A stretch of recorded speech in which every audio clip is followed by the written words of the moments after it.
Today, I'm beginning my journey into classical music. What is this piece of music that they're playing? It's driving me nuts. It's like the ancient version of singing in the shower. I mean, genius.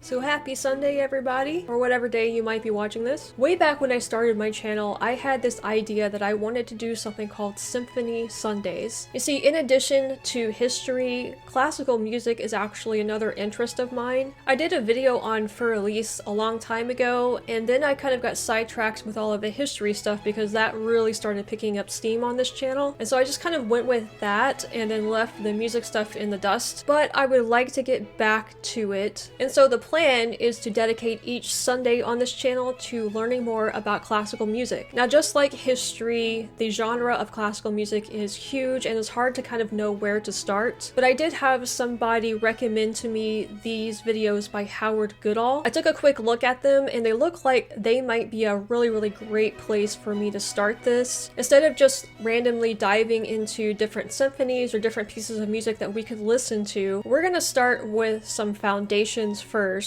and just kind of go through the history of classical music, or just music in general actually, up until about the present day. So we're going to do this series that Howard Goodall did on BBC 2 back in 2013 called The Story of Music. There are 6 episodes, about an hour long each. And so to keep the length of my videos down a little bit, what I'm going to do is I'm going to split up each episode into 2 parts. So we'll do the first half of episode 1 today, and then next Sunday we'll follow up with the second half of it, and we'll just do that in sequence. Now, I know that most of the people that subscribe to this channel so far are into history and maybe a lot of like British culture and stuff. Trust me, none of that's going away. I'm going to be doing that the rest of the week, so don't let this classical music thing scare you off. But I hope that some of you guys are interested in classical music. If you are, you probably know more about it than I do. So just like we've been doing in my other videos, I would always appreciate you guys to kind of add to my education down in the comments. If you have suggestions for pieces of music for me to listen to, particularly if they are live performances, because I would much prefer to watch the orchestra play rather than just kind of sit here passively listening to a piece of audio. Now, if you did watch my Fur-Elise video, you know that I mentioned in there that I kind of grew up with music in my family. My mother is a children's choir director. She teaches piano, and she taught me how to play piano to a certain extent. I never stuck with it long enough to get past just like a really basic level, but I do know how to read music kind of, again, more on a basic level, because once you start getting into things like 30-second notes and more advanced notation and stuff, I kind of get lost. But I can play some basic stuff on piano and guitar as well. In band, I played percussion because I have a heart condition that doesn't let me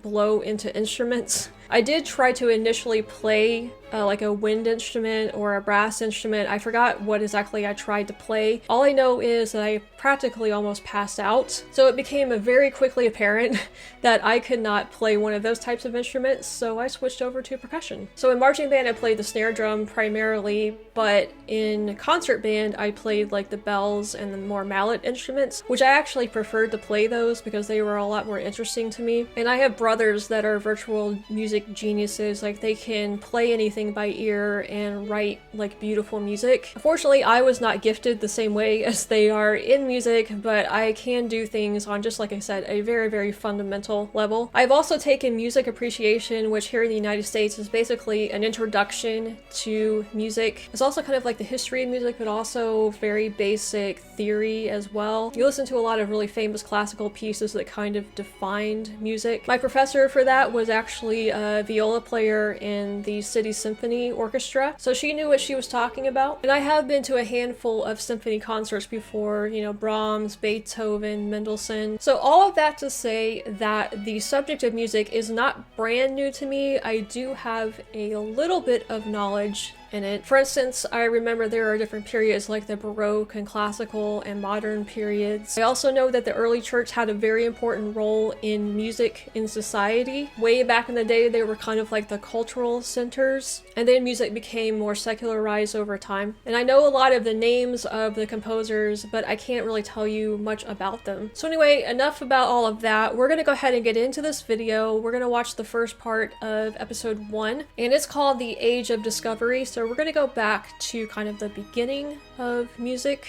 at least Western music. I have a feeling he's going to be talking about the early church music, and also I know there was something called troubadours, which were like traveling musicians and stuff. So I'm kind of expecting that stuff in this, but we'll see if I'm right or not. In the early 21st century, we take it for granted that the vast and diverse world of music that's all around us can be summoned at the flick of a switch. But not that long ago, music was a rare and feeble whisper in a wilderness of silence. How on earth did that miracle happen? Music, one of the dazzling fruits of human civilization, has become a massive global phenomenon. And so it's hard for us to imagine a time when, in centuries gone by, people could go weeks without hearing any music at all.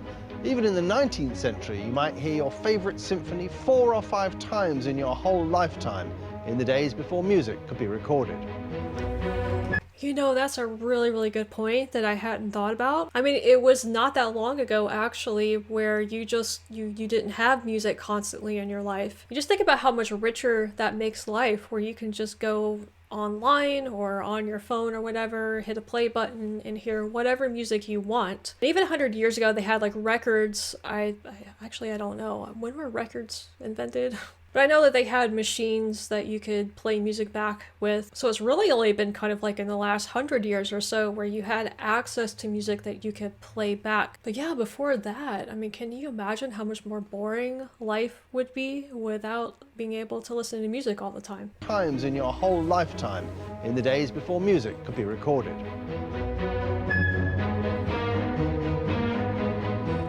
The story of music, successive waves of discoveries, breakthroughs and inventions, is an ongoing process. The next great leap forward may take place in a backstreet of Beijing or upstairs in a pub in South Shields. What is this piece of music that they're playing? It's driving me nuts. It sounds so familiar and I can't think of what the heck I know it from. Anyway.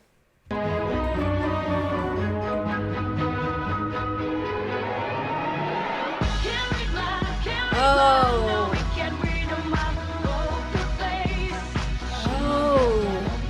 Duh. Whatever music you're into, Monteverdi or Mantovani, Mozart or Motown, Masho or mashup, the techniques it relies on didn't happen by accident. Someone somewhere thought of them first.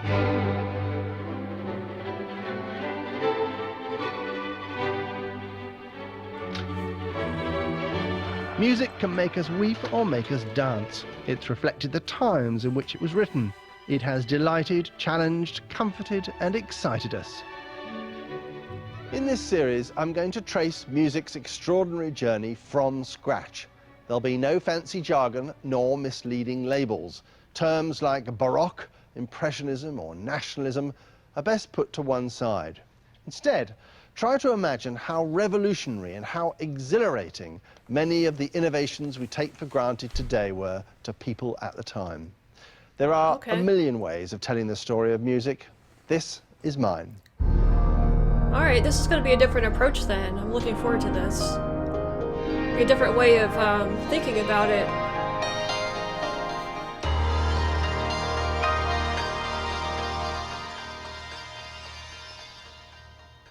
You may think that music is a luxury, a plug-in to make human life more enjoyable. It's fine if you think that, but our hunter-gatherer ancestors wouldn't agree with you. To them, music was much more than mere ear candy. Okay, he's gone way back then. I didn't expect to go this far back. It was a matter of life and death. You don't believe me? Let me take you back to 32,000 BC, to the Stone Age cave paintings in Chauvet, France. The people who painted them may have used singing as a life-saving form of sat-nav, a bat-like type of sonar to help you find where you were in the labyrinth of caves. Oh, cool. That's interesting. Huh. In 2008, acoustic scientists made the extraordinary discovery that the Chauvet paintings, which lie within huge, inaccessible, pitch-black networks of tunnels, are located at the points of greatest resonance in the networks, so that singing would carry throughout the whole subterranean system from these special points, echoing and ricocheting.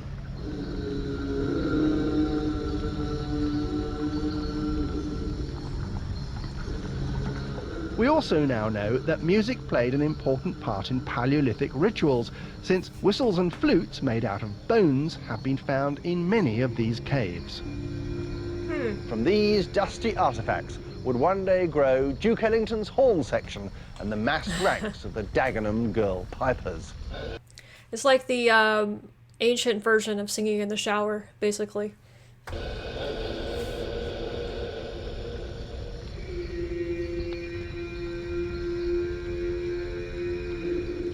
This is weird. I never thought about singing in caves like this.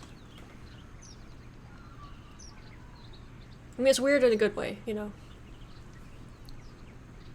By the time that tribal communities began settling in one place and farming, between 9000 and 7000 BC, we know that music had become an essential activity.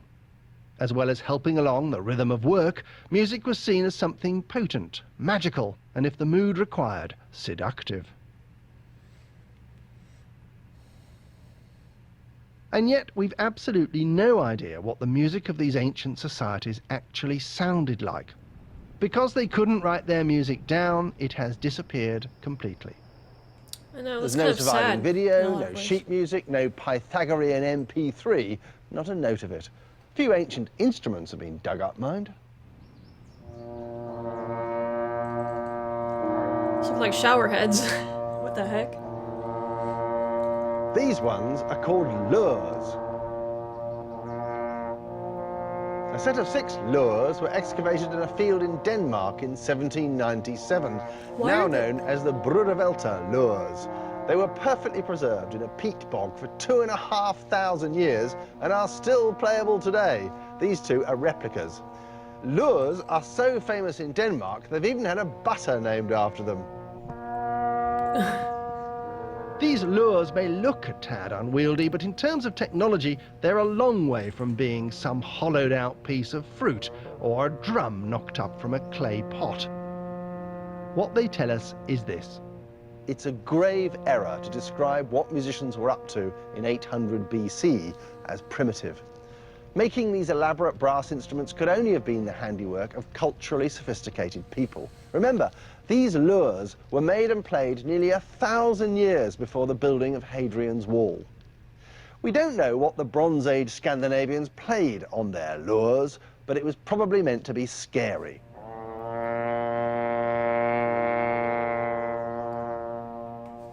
Around the time the Brudervelter lures were intimidating the neighbours, much further south in the sunshine, the ancient Greeks were laying the foundations of Western civilization. I was just wondering what all of those bumps were on top of it. Like, why were those there? Do they contribute to the sound in some way? The Greeks believed music to be both a science and an art and took it extremely seriously. It's worth noting what their 7 compulsory subjects in school were: grammar, rhetoric, logic, arithmetic, geometry, astronomy, and music. This is the foundation of classical education, actually, and I'm actually really fascinated by it. I always wanted to have like a classical education, so that's actually one of the reasons I started this channel, was because I kind of wanted to use it as a way to share my, I don't know if I would call it classical education, but just my education in a variety of different subjects with you guys, and hopefully you guys could help me along, which you have been doing so far, so I can really appreciate the Greek educational system. What they loved best about music were talent contests. No, really. Everyone knows that the ancient Greeks invented the Olympic Games. For the Greeks, though, it wasn't just nude running, wrestling, and throwing the javelin that was important. They were mad about singing competitions. Yes, the X Factor is a 3,000-year-old format. The Epsilon Factor, one might say, or Sparta's Got Talent. Contestants would appear before a live audience and a panel of judges. The winners were awarded cash prizes. This is the beginning of music as a profession. The Greeks also invented European drama and the musical. It's thought that the comic dramas of Aristophanes, for example, were mostly sung. I wish I could sing you a number from a Greek musical drama at this point. Thank you for the moussaka, or Greece is the word, perhaps. But I can't. The tunes are all lost to us, even if we know what the words mean.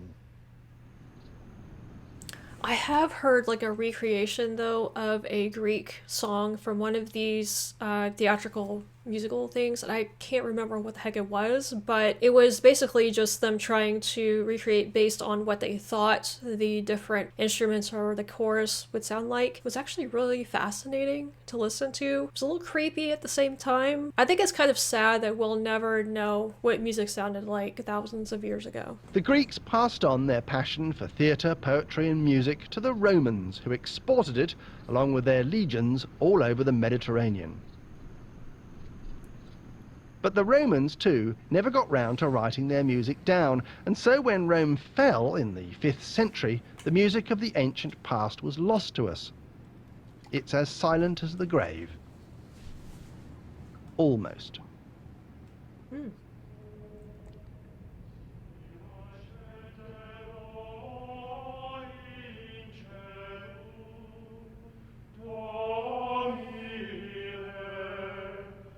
So I guess this is where the church is going to come in.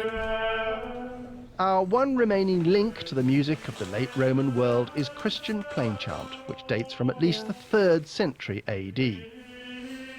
The singing of chant has always been central to Christian worship. It was a sung version of the Latin words of the Psalms and of the Eucharist or Mass. It's by default often been described as Gregorian chant after Pope Gregory the Great, who was Pope at the end of the 6th century. It's beautiful, ancient and mysterious. What it is not, we now know, is anything to do with Pope Gregory. This is one of the worst branding mistakes in cultural history. It would be like discovering the Wellington boot had nothing to do with the Duke, or that the Earl of Sandwich had nothing to do with the BLT.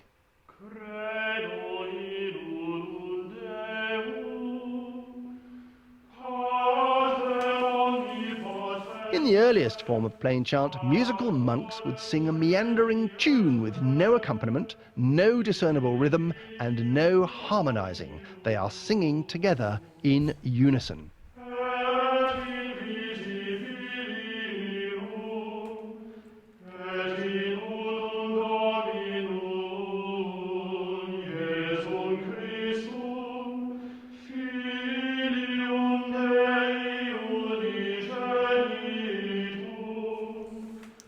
One thing I don't get about this, though, is how they remembered how to sing this stuff, because obviously they all had to be on the same page as far as, you know, the melody of whatever they were singing. Seems like I recall that they had like an extremely rudimentary way of discerning if pitch was going to go up or down, like they wrote it down or something like that, but I may not be remembering that quite right.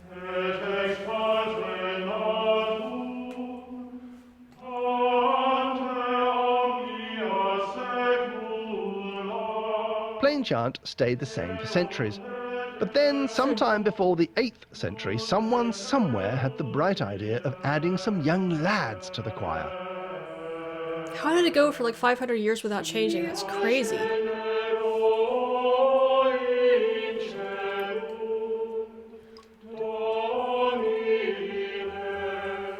It sounds fuller and brighter with higher and lower voices combined, doesn't it?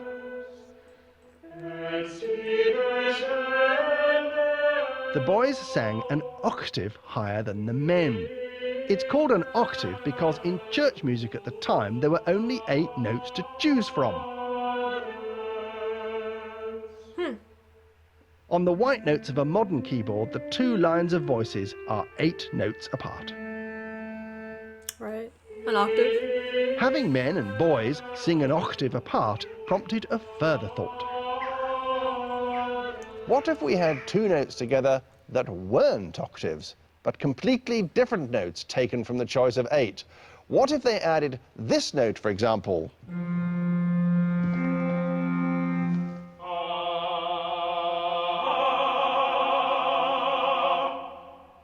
Genius. I mean, I'm really kind of shocked that it took humanity that long to figure out harmony. I have a feeling that some of the ancient civilizations probably did harmony like thousands of years prior to this. We just don't know about it. Or did he say something about harmony actually? That was it the Greeks or one of the other ancient civilizations had harmony? I think he did say something about that, and I just forgot what it was. But yeah, that's pretty hilarious. Genius.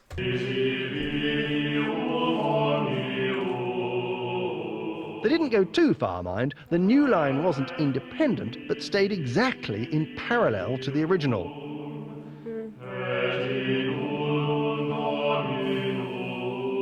This parallel lines technique, which began in around the 9th century, was called organum, because to them it sounded like an organ, which it does.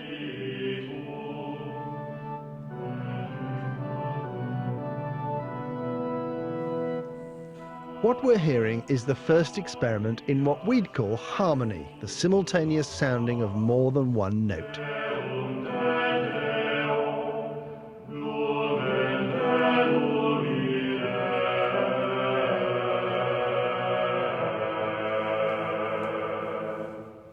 Bland and unadventurous it may seem to us now, but then, in the early hundreds, it was audio dynamite.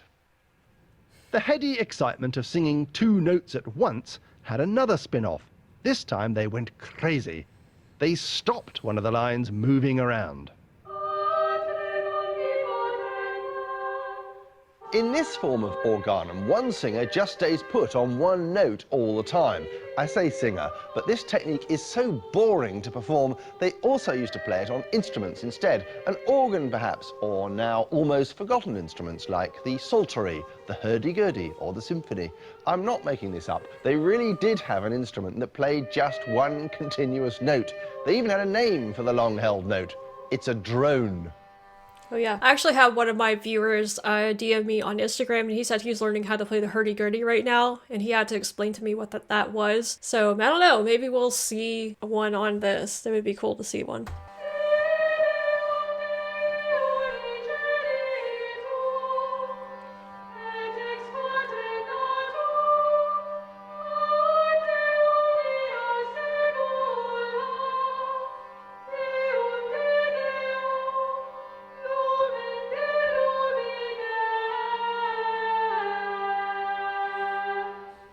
This drone plus tune type of plain chant is still remembered today. On bagpipes, the perforated tube you play the melody on is still called the chanter. Oh yeah, they do that on bagpipes.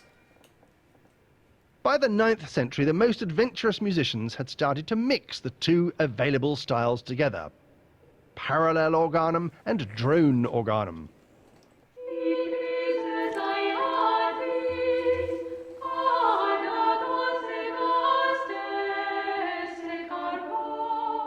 One such adventurer was Cassia of Constantinople. She is the first female composer whose name has come down to us.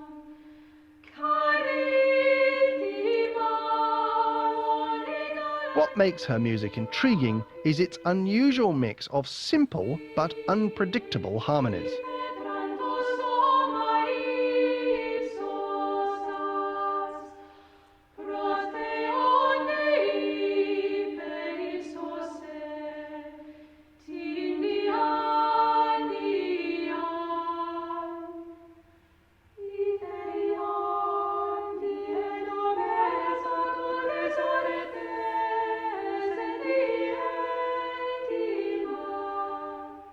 Harmony was the first... It sounds like sort of like Bach. Like Bach doesn't really have predictable melodies in his music. Every once in a while he'll circle back around to the like hook of his music, but for the most part it just kind of meanders all over the place, and that kind of reminds me of this a little bit. Harmony was the first giant step our medieval ancestors took as the year 1000 drew near. The other was to alter the course of music history dramatically. It was the invention of musical notation. When a monk or nun sang plain chant in the centuries before about 800 AD, what they had in front of them was the text in Latin of what they were singing. Just the text. They had to memorize the melody. All this This is one of the most spectacular feats of memory in the history of the human race. But it's also a bit mad. It might take 10 years of daily repetition and practice to memorise the entire plain-song repertoire for the church year. So it was deemed highly desirable to find a way of reminding yourself what the tunes for any bit of text might be. Okay, this might be what I was talking about earlier. This is a 3rd century Christian hymn written in ancient Greek. Above the words, tantalizingly, is a fledgling attempt at writing the tune down.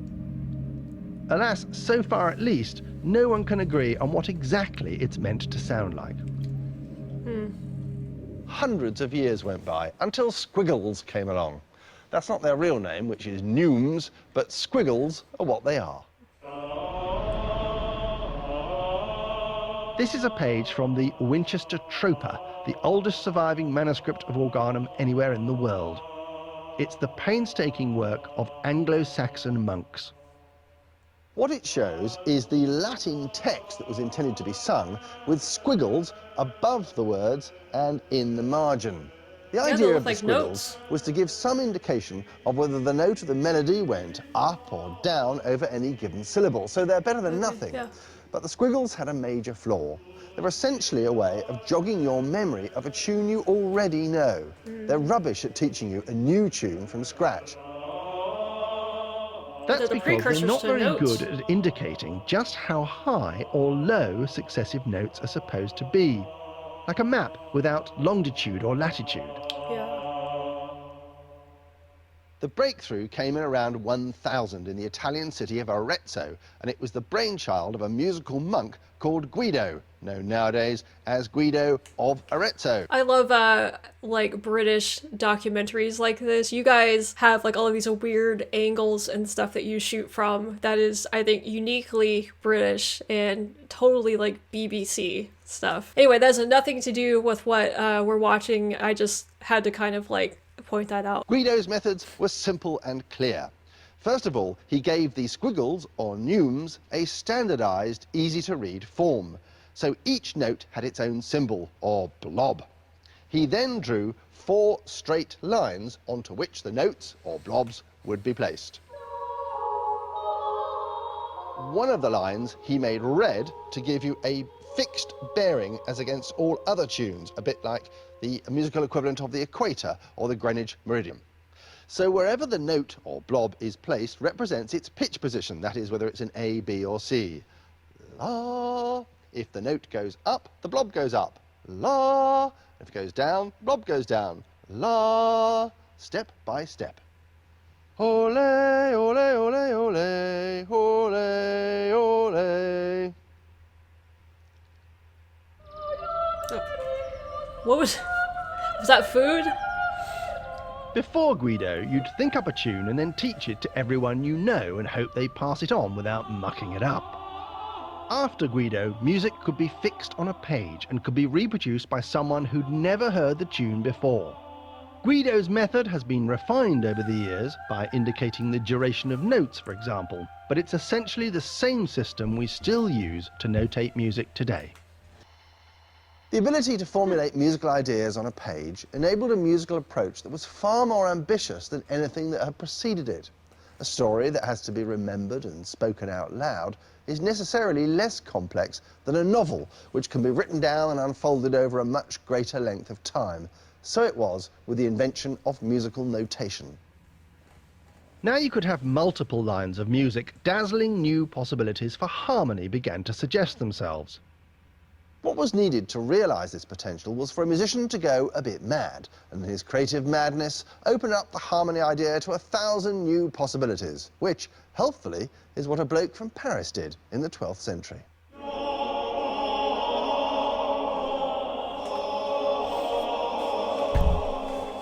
His name was Perotin, and he composed music for the newly built Cathedral of Notre Dame.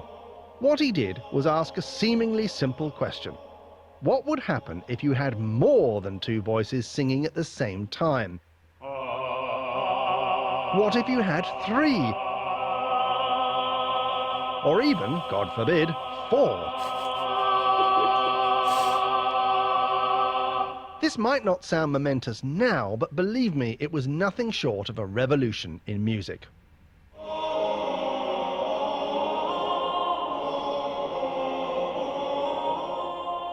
Perotin strikes us even today as an irrepressibly adventurous creative force, a firecracker of a composer who conceived and wrote down the most complex simultaneous note clusters ever yet heard. A cluster of simultaneous notes is called a chord. Here are some of Perotin's chords.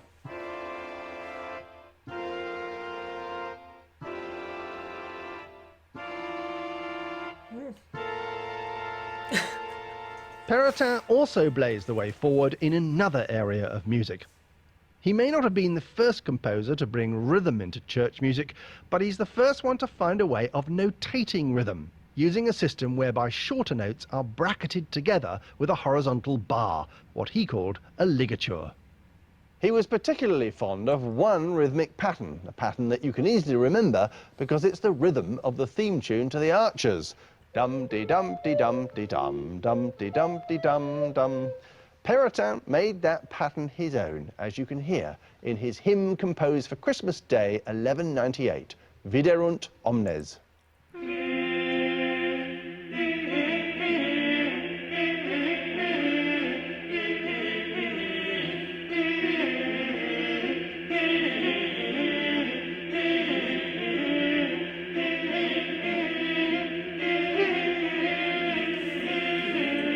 Is this a really famous piece of music? Because if it is, I don't think I've ever heard it before. He mentioned the arches. I don't know what that is. Yeah, this is the first time I've heard this, I think.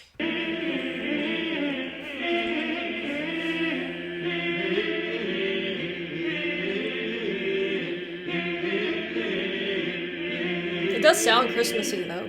In this remarkable piece of music, you can hear not only the jaunty rhythm, but the weirdly effective harmonies, amazingly advanced for their time. Yeah, it is a huge departure.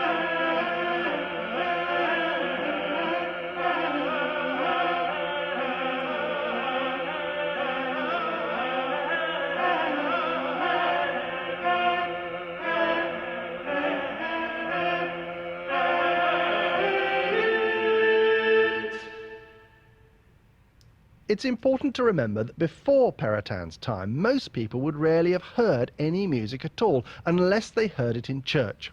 But around the 12th century, secular music began to step out into the limelight. The pathfinders were the Bob Dylans of the day, the trouvères or troubadours, travelling singer-songwriters who usually accompanied themselves on the early instruments available. At the peak of the troubadour craze, several hundred of them plied their trade across Europe. Where did this troubadour phenomenon, with its songs of noble, elegant love, originate from? The answer may surprise you. It came from Al-Andalus, Muslim Spain. Deus poderos, Señor, si a vos. In the music of the troubadours, you can still hear traces of the Arabic originals. Yeah, it does sound a little Arabic.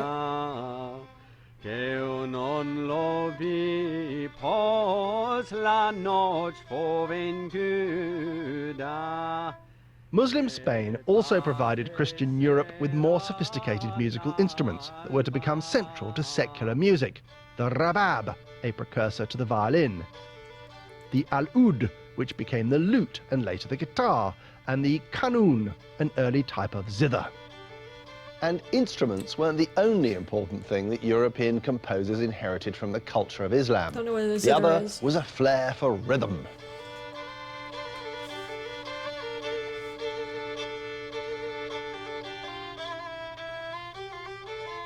The troubadour songs, like their Arabic originals, were shaped by the poetic metre of their lyrics, so most of these songs have at least a gentle foot-tapping pulse, which is where Perotin got his rhythms from.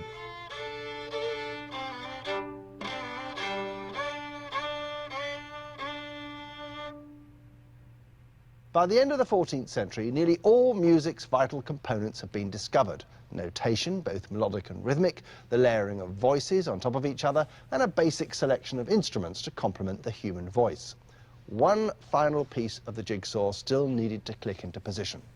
In around 1400, harmony took a huge leap forward, a leap that was to change the way music sounded forever. We still live with that change today. Alright, so there we have it. We're going to have to leave it there. We're going to come back to this spot next Sunday and finish out episode 1. I don't know about you guys, but I thoroughly enjoyed watching this. It did remind me of some stuff I had learned in the past, but a lot of this stuff was brand new information that I hadn't heard before. I didn't know about Guido, and I didn't know about Peritan, and I think it was interesting that I believe he said at the very end here that the troubadours are what inspired Peritan's rhythm. Oh, by the way, my brother's cat is named Troubadour, so that doesn't really have anything to do with anything, but it just reminded me of this. Anyway, I think my craziest takeaway from that is just how much music kind of stalled for hundreds of years. I mean, I'm used to more recent times where music changes like every few years. We have like a different sound. You just look at the 20th century alone and music had a huge like turnover with a bunch of different genres, a bunch of different sounds. It's hard for me to imagine a time in human history where that didn't happen at all and music was just static and the same